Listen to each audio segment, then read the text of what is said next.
Hello बच्चों। बेटा आज का जो हमारा टॉपिक होगा वो होगा स्फेरिकल मिरर्स। तो हमने पीछे जो था रिफ्लेक्शन के बारे में कुछ ज़रूरी बातें पढ़ी थी कि रिफ्लेक्शन क्या होता है, प्लेन मिरर के द्वारा इमेजेस कैसे बनाई जाती हैं, कैसी इमेज वो बनाता है, क्या क्या उसके कैरेक्टरिस्टिक्स होते हैं। अब आगे जो हमारा टॉपिक होगा उसमें स्फेरिकल मिरर्स के बारे में पढ़ेंगे कि क्या होता है स्फेरिकल मिरर और किस प्रकार से ये इमेजेस को बनाता है। तो आइए शुरू करते हैं स्फेरिकल मिरर्स।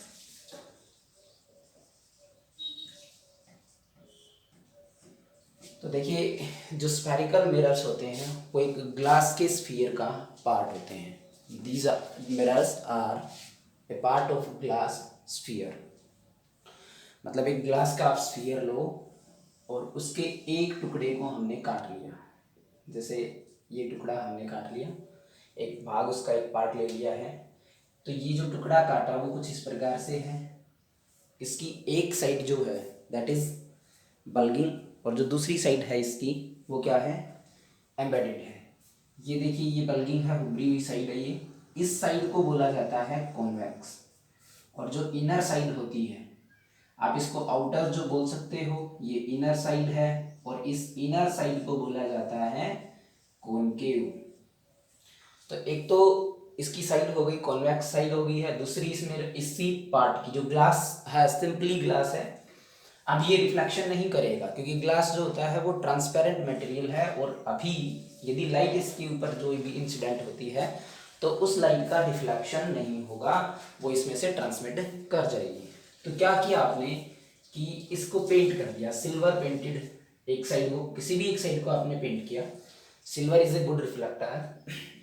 तो देखिए मैंने ये जो आपका पार्ट था ग्लास स्फीयर का उसको बाहर वाली साइड जिसको आउटर या कॉन्वेक्स साइड को पेंट कर दिया। तो रिफ्लेक्शन के लिए कौन सी साइड बची इसकी, इसकी बची कॉनकेव साइड बची। ये कौन सा मिरर हो गया, कॉनकेव मिरर। और यदि आपने इनर साइड को पेंट कर दिया है तो रिफ्लेक्शन कौन सी साइड पे होगा, रिफ्लेक्शन होगा कॉन्वेक्स साइड पे। तो ये कौन सा मिरर हो गया, कॉन्वेक्स मिरर। ठीक है, मतलब यहाँ आपको शेप जो दिखाई देती है थोड़ा सा, आप ये मानो कि जो बोर्ड है 2D है, इसके अंदर आपको थोड़ा अलग दिख रहा है ये।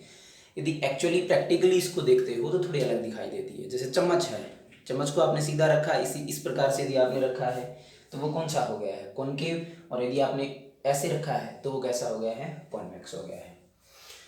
तो इन स्फेरिकल मिरर से रिलेटेड कुछ टर्म्स भी होती हैं, उनके बारे में भी हम जान लेते हैं थोड़ा सा कि कौन कौन सी टर्म्स होती हैं।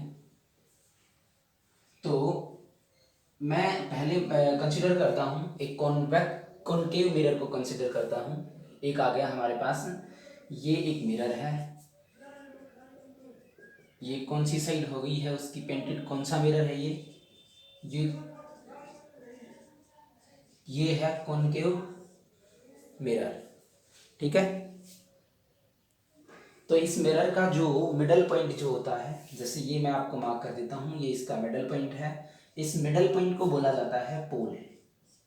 ठीक है ना, मिडल पॉइंट को क्या बोला जाता है, पोल बोला जाता है, ध्यान रहेगा आपको। यहाँ से इसमें से मैं एक हॉरिजॉन्टल लाइन को पास करता हूँ कुछ इस प्रकार से। ये जो हॉरिजॉन्टल लाइन इसमें से जाती है that is principal axis. Principal axis, मुख्य अक्ष इसको कहा जाता है। ठीक है, ये मिडल पॉइंट था, ये पोल था जिसको मैंने पी पॉइंट से मार्क कर दिया है। अब क्या कहता है कि कंसीडर करें कि कोई भी रे ऑफ लाइट है that is parallel to the principal axis and is incident on the mirror. कोई भी लाइट थी, रे ऑफ लाइट थी that is parallel to the principal axis and incident on the mirror. तो ये जो आपका था, ये जो पॉइंट था, ये पॉइंट ऑफ इंसिडेंस हो गया। अब आपको क्या करना है, you have to draw a normal. तो यहाँ आपने इस पॉइंट के ऊपर एक नॉर्मल को ड्रा कर दिया। हम कायदे के हिसाब से क्या करवाएंगे, इसका रिफ्लेक्शन होगा, रिफ्लेक्शन होगा तो ये रे ऐसे आ जाएगी रिफ्लेक्टेड रे। नॉर्मल के उस साइड थोड़ी जाएगी, नॉर्मल की दूसरी तरफ ही आएगी है। ओके, दूसरी रे ऑफ लाइट आपने मान ली, कंसीडर कर ली या कर ली। ठीक है, तो यहाँ आपने फिर से क्या किया है, एक नॉर्मल को ड्रा करना पड़ेगा, और ये नॉर्मल जो है ना ये सी पॉइंट के ऊपर जाके मिलेगा। ये जरूर ध्यान रखें कि ये नॉर्मल किस पॉइंट पे मिलेगा, सी, क्योंकि आपने बताया कि ये एक स्फीयर था, ये जो मिरर जो है ये एक स्फीयर का पार्ट है। तो यदि इस स्फीयर के ऊपर किसी भी पॉइंट के ऊपर परपेंडिकुलर ड्रा करोगे, मींस नॉर्मल ड्रा करोगे, तो वो कहाँ जाएगा, स्फीयर के सेंटर के ऊपर मिलेगा। और ये जो सेंटर जो होता है इस केस में, that is centre of curvature. C क्या है, सेंटर ऑफ कर्वेचर है। क्लियर। तो नॉर्मल जो डालोगे मिरर के किसी भी पॉइंट के ऊपर, आप लोग जो नॉर्मल ड्रा करेंगे तो नॉर्मल कहाँ पर जाके किस में से पास होगा, वो पास होगा सेंटर ऑफ कर्वेचर से पास होगा। तो ये हमेशा ध्यान रखें इस चीज को। अब क्या कहता है कि यहाँ ये रे भी क्या करेगी, जब रिफ्लेक्ट होगी तो इधर जाएगी। ये जो पॉइंट था, ध्यान दें, ये पॉइंट कौन सा है, ये वो पॉइंट है जिसमें से पैरेलल रे पास होती है रिफ्लेक्शन हो जाने के बाद। ठीक है, पैरेलल किसके पैरेलल, प्रिंसिपल एक्सिस के पैरेलल कोई भी रे ऑफ लाइट थी, वो आफ्टर रिफ्लेक्शन जिस पॉइंट से पास होगी दैट इज एफ, फोकस बोलते हैं। एफ किसके लिए है, फोकस को शो कर रहा है, focus of the concave mirror. यहां इस केस में एग्जांपल है आपका, सी क्या है, centre of curvature. Centre of curvature क्या होता है, centre of curvature is centre of that sphere whose mirror is a part. ये उस स्फीयर का सेंटर है जिसका एक भाग मिरर है, whose part is the mirror. और फोकस क्या कैसे डिफाइन करेंगे हम, focus is the point on the principal axis where या through which a ray reflected by the mirror passes. जिस पॉइंट से रिफ्लेक्टेड रे पास करेगी प्रिंसिपल एक्सिस पे, वो पॉइंट क्या कहलाता है, फोकस कहलाता है। अब देखिए ये हमने कॉनकेव मिरर लिया है, लेकिन आप लोग यदि इस मिरर का नेचर देखो तो आपने जो रिफ्लेक्शन इसका करवाया है रेज का, वो रिफ्लेक्शन आपने किसके हिसाब से कराया है, हमने पूरे जो लास्ट थी रिफ्लेक्शन की उसके हिसाब से हमने रिफ्लेक्शन करवाया। और इसकी टेंडेंसी क्या थी फिर इस मिरर की, ये कन्वर्ज कर रहा है, जितनी भी रेज आती हैं इसको इन पॉइंट्स के फोकस के ऊपर कन्वर्ज करने की कोशिश करता है। So this mirror is also called converging mirror.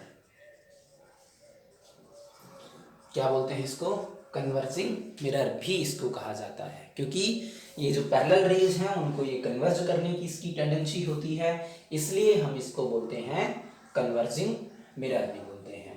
तो ये कुछ टर्म्स थी, ये एज इट इज रहेंगी, चाहे आप कॉनकेव मिरर लें चाहे आप कॉन्वेक्स मिरर लें। हाँ, थोड़ा सा डेफिनेशन जो थी फोकस की वो कॉन्वेक्स के केस में चेंज हो जाएगी।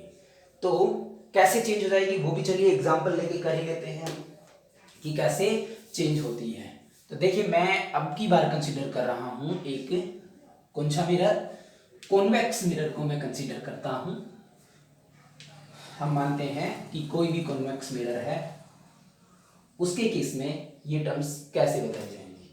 तो देखिए ये ले लिया मैंने, एक कॉन्वेक्स मिरर ले लिया है जिसकी कौन सी साइड पेंटेड होती है, कॉन्वेक्स की इनर साइड या फिर कॉनकेव साइड पेंटेड होती है। वही बात है, ये पॉइंट क्या है, पोल होगा, पोल से एक लाइन पास करेगी, horizontal line that is principal axis. वही बात है। अब देखिए इस केस में यहां यदि आप लोग देखते हो तो एक पैरेलल रे इसके ऊपर गिरती है। ठीक है, इंसिडेंट है, एक रे है, पैरेलल है प्रिंसिपल एक्सिस की, वो इंसिडेंट थी मिरर के ऊपर। अब अगला काम आपका क्या है कि we how to draw normal, कहां पर, पॉइंट ऑफ इंसिडेंस पे। तो नॉर्मल ड्रा करेंगे तो नॉर्मल देखिए ये जाएगा और किधर मिलेगा नॉर्मल, नॉर्मल मिलेगा सेंटर ऑफ कर्वेचर। इस केस में स्फीयर है ये, तो स्फीयर का सेंटर इधर प्रेजेंट होगा ना कि उस साइड प्रेजेंट होगा। अब ये रे रिफ्लेक्शन के बाद कैसे पास करेगी, कुछ इस तरीके से। यदि आप दूसरी रे भी लेते हो, ये ली, फिर से हम कहेंगे कि हमने क्या किया, एक नॉर्मल को ड्रा किया। ये रे ऑफ लाइट कैसे पास करेगी, ये कुछ इस प्रकार से पास करेगी। जे रेज देखिए क्या करता है, ये रेज जिसकी आइज में जाती है ये डाइवर्जिंग है, तो इसका नाम भी दूसरा क्या हो गया है, डाइवर्जिंग मिरर भी कहते हैं इसको। क्योंकि ये क्या करता है, इसकी टेंडेंसी क्या है, डाइवर्ज करने की टेंडेंसी है। पिछले वाले मिरर की टेंडेंसी क्या थी? कन्वर्ज करने की टेंडेंसी थी। तो ये आपका डाइवर्जिंग मिरर है। अब ये जिसकी आईज के अंदर रिफ्लेक्टेड रेज जाएंगी उसे क्या लगेगा? उसे लगेगा कि ये रेज इस कॉमन पॉइंट से आती है। तो ये क्या है? फोकस हो गया। कॉन्वेक्स मिरर के लिए फोकस क्या होता है? Focus is that point on the principal axis from where rays after reflection appears to come. ये वो पॉइंट है जहां से आती हुई प्रतीत होती है। इस पॉइंट को क्या बोला गया है? फोकस बोला गया। तो ये कुछ टर्म्स थी स्फेरिकल मिरर से रिलेटेड। तो चलिए आगे करेंगे। अब हम इससे रिलेटेड कुछ इमेज फॉर्मेशन के रूल्स के बारे में पढ़ेंगे कि कैसे आप लोग इमेजेस को बनाओगे। यहाँ तक तो बेसिक इंट्रोडक्शन था मिरर्स का, स्फेरिकल मिरर्स का। अब आगे करेंगे हम। आगे क्या करना है? Rules for the image formation. कि जब इमेजेस बनाएंगे, क्लास 10th में डायरेक्ट क्वेश्चन आता है इसका, रूल्स फॉर द इमेज, जो इमेजेस का कैसे आता है। तो टॉपिक हमारा जो है rules for image formation. Image formation के कुछ रूल्स। आइए करते हैं रूल्स फॉर इमेज फॉर्मेशन भी। कंसिडर किया हमने एक कॉनकेव मिरर को कंसिडर किया। ये उसकी प्रिंसिपल एक्सिस हो गई है। आपने इस चीज को फोकस दिखाया। ये क्या दिखाया? Centre of curvature. हाँ, एक जरूरी बात बता देता हूँ कि ये जो डिस्टेंस है ये क्या थी? स्मॉल एफ से रिप्रेजेंट की जाती है। और स्मॉल एफ क्या है? Focal length. और ये जो डिस्टेंस है ये कैपिटल आर से रिप्रेजेंट की जाती है। कैपिटल आर क्या है? Radius of curvature. ये रेडियस एक्चुअली में किसकी रेडियस है?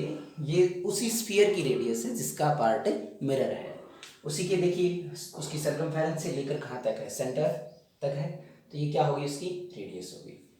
अब देखिए, by the definition of focus, कोई भी रे जो मान लो कोई भी रे पैरेलल होगी प्रिंसिपल एक्सिस के, that will pass through the focus of the mirror.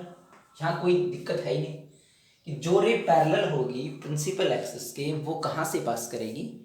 Focus से पास करेगी। क्लियर?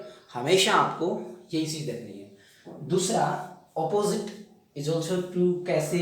कि कोई भी रे, मान लेता हूं कि मैं एरो को बदल के ये लगा देता हूं, तो ये क्या बताता है? ये बताता है आपको ये रे जो थी इंसिडेंट रे वो कहाँ से जा रही है? फोकस से जा रही है। मिरर पे इंसिडेंट हुई और इंसिडेंट रिफ्लेक्शन हुआ। रिफ्लेक्शन होने के बाद वो रे कैसी होगी है? प्रिंसिपल एक्सिस के पैरेलल। जो रे प्रिंसिपल एक्सिस के पैरेलल थी वो रिफ्लेक्शन के बाद फोकस से निकल जाएगी। जो रे फोकस से इंसिडेंट हुई वो रिफ्लेक्शन के बाद पैरेलल निकल जाएगी।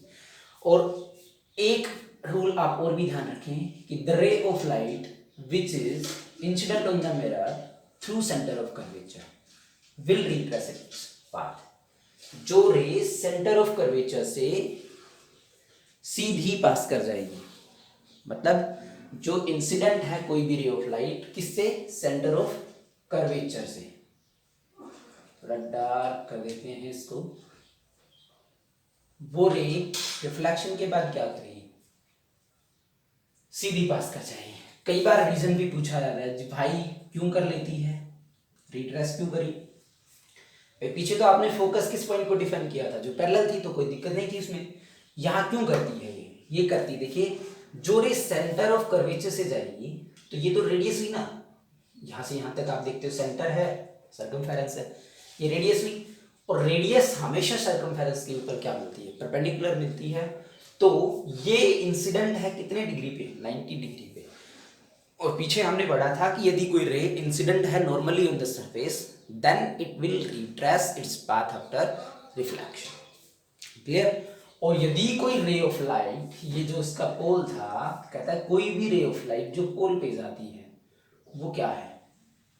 वो क्या करेगी? जितना एंगल, ये तो रिफ्लेक्शन का सिंपल नियम था, जितना एंगल पे वो आया उतने ही एंगल से वो रिफ्लेक्ट हो जाएगी। ठीक है ना, क्योंकि ये देखिए ये प्रिंसिपल एक्सिस भी सेंटर से पास हो रही है और सर्कमफेरेंस तक जाती है, तो ये क्या है ऑटोमेटिकली हम कह सकते हैं ये भी रेडियस है, यहाँ से लेकर सी से लेकर यहाँ तक रेडियस ही है, और रेडियस क्या रहेगी परपेंडिकुलर, तो ये नॉर्मल है, यहाँ पोल पे आपको नॉर्मल ड्रा करने की जरूरत नहीं पड़ेगी। ठीक है, तो आज के इस वीडियो में हम इतना ही करेंगे कि what are the rules, what are the terms related to the spherical mirrors, what are the rules for the image formation. आप इसको अच्छे से समझे पहले कि क्या क्या इसके रूल्स थे, इस मिरर्स क्या होते हैं, क्यों इनको कन्वर्जिंग डाइवर्जिंग बोला जाता है, इनकी टेंडेंसीज क्या होती हैं, और जो नेक्स्ट वीडियो हम लोग लेकर आएंगे किसके ऊपर, इमेज फॉर्मेशन करके देखेंगे कि इमेजेस कैसे बनाते हैं कॉन्वेक्स और कॉनकेव मिरर। ओके, तो आप लोग इसको तैयार करें। Thank you.